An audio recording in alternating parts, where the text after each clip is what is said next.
aqua friends, welcome to my channel. My name is Nicole and today I have a beautiful sunset over a field with a scarecrow. So a little bit of a Halloween twist here, and I think it turned out quite lovely. I've made a very small little painting here. I have these cute frames and I thought it would be a cute gift to give to a loved one. So we're going to get right into it, starting off with this background wet on wet.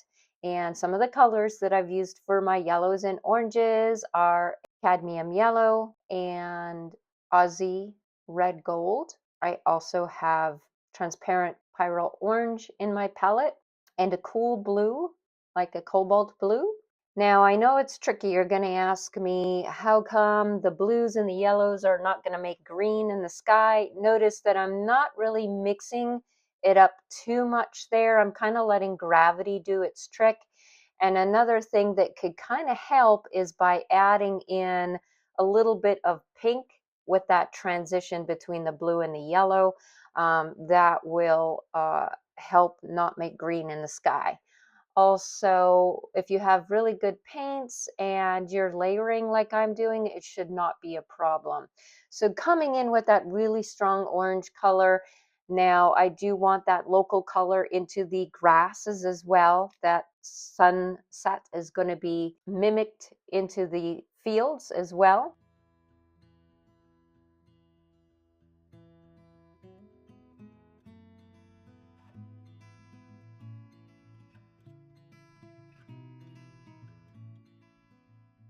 And there I go with that little bit of red in between the yellow and blue.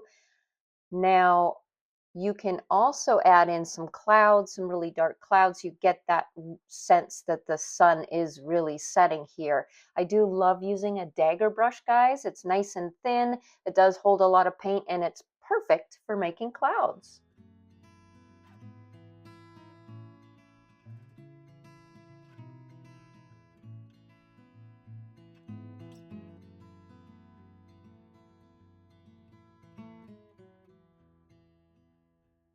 So coming in with a little bit of burnt sienna on that field.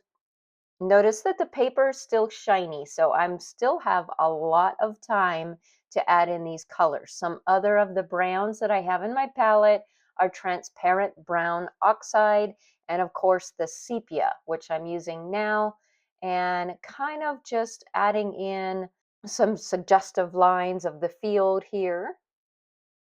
While your paper is still wet is the perfect time to lift, guys. So the sun is setting behind my scarecrow. I do want to pull out those colors so that I have that glowing effect.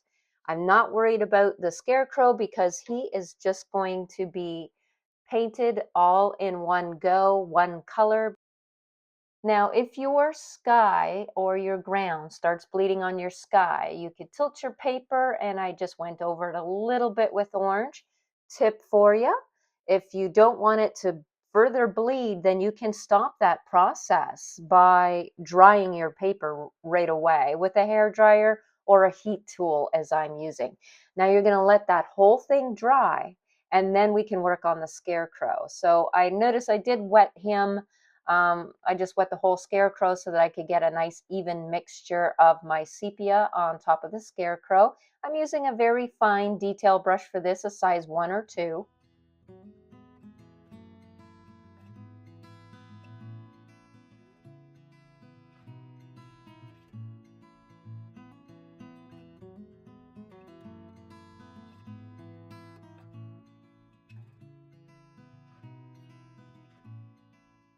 Now to get some very teeny tiny little grasses and stuff that are coming out of his costume, I did switch to a script liner brush.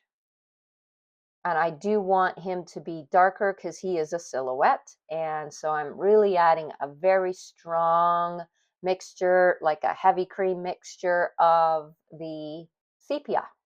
And it's very, very dark. You could even mix in a little bit of neutral tint so that he is extremely dark.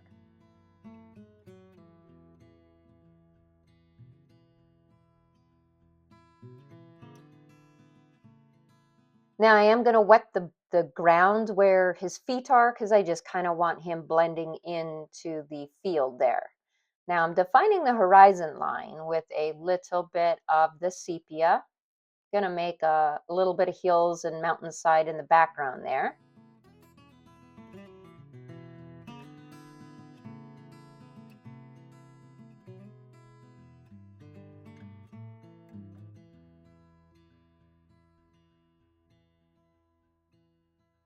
This is a very simple, very quick little half-hour project, guys. It's a lot of fun and it gets you into the season. Does anybody have their scarecrows and pumpkins out yet?